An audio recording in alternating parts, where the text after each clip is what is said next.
Pakistan ki drone attack ta Leikhidraba ko YAIRIPOK tagi BSF constable chingang kham Deepak ngasi mahaki thawai yaudra hakchang asi airport ta purakani hairi masida governor Ajay Kumar Bala Yaona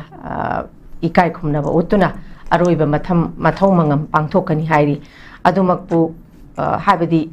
ngarang khoi Facebook ta sudum ujai Leikhidraba imungna yamna manaw nupa naga yam thamoi shokna kappa sigi matangda as a Indian citizen na moina mahaki tawam thokpa mathau chapchana pangthoki adumakpu mahak Leikhidraba su mahaki phangpham thokpa budi dum haidi lengak na su madugi chapchaba budi yangakani haina thajabi thajabale adumakpu hojik leiriba India amadi Pakistan gi koi assume laba situation sida even ekoi hojik manipur gi manungda leiriba koi kuki amadi maitei gi conflict asi solution banate sigi matangda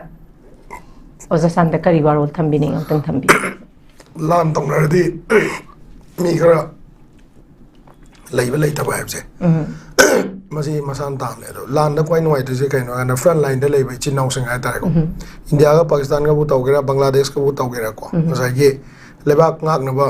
main lebak ngak mai bisi koi ge hojiki modern world se di economy se pharaga economy da thengai na ba diplomatic channel da thengai na ba muta khugan pangal laga masai ge ai gi lamne na utpai culture se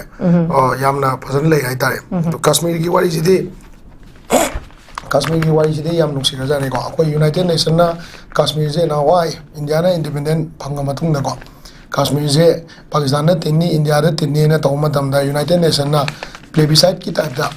ma gi proposal gi vote tawse haib kan da India na yagi de haib gi vote ma lei ko dagi mu akoi gi media sing da phongna ko se Muslim na masing yamba haib di ke ne ko akoi gi keno da Musliman mi na masing yamba Romda oina uhan bako. Leiden amu Romda India Romda yang kana Kashmir pandit mayam je. Woi Kashmir de lebe Hindu mayam je ki matam do parliament ning tok di Hindu woi bamu ko. Adu ki conflict ma cha ma yam sang na la ba conflict ai tare. Historically muthatpa semdokpa sadokpa adu ma conflict hoi bini na. Hojiki finally democratic country amu oina India se le kanda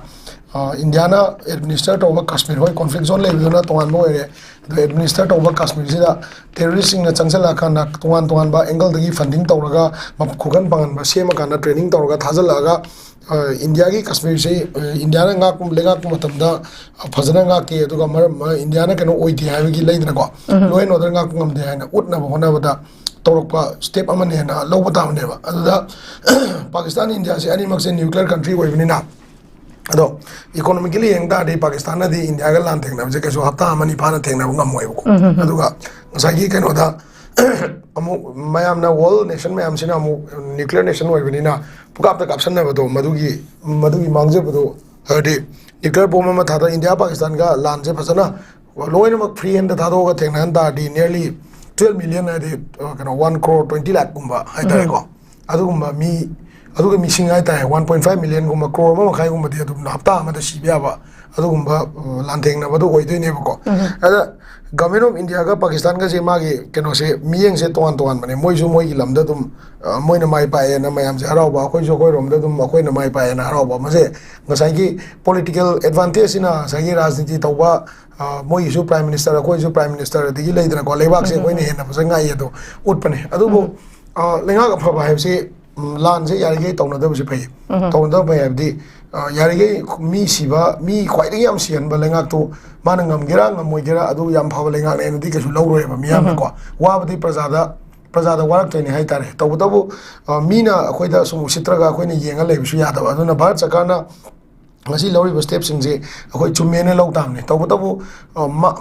mangi ba thawai amadi manga dori ba thawai akhoi manipur khata da nate sniper attack ta akhoi gi jawan amasu India gi BSF gi jawan atopa masu BSF ra kai no adu jawan amasu leidab leire adi civilian khara ju soe hai mi kuma kam to soe na press ta PTI gi pau da yawi ko adu si meam si gi mangja ba sing se akhoi gi kanona prajana loi mangja dine economically prajana mangja gani aduna yari gi di kanona political leader sing sina mase diplomatic channel da ngasai thadat pa ya basing paisa gi da were trade ta were leidna ko say samna the Indus water treaty de ga tawri se ko su mase thadat pa ya basing thadala kana ma khoi da parama tambiraga irei cha sing je khwai da yam sohan da mong da lan sing ngam na khwai phai ha se mai tam jage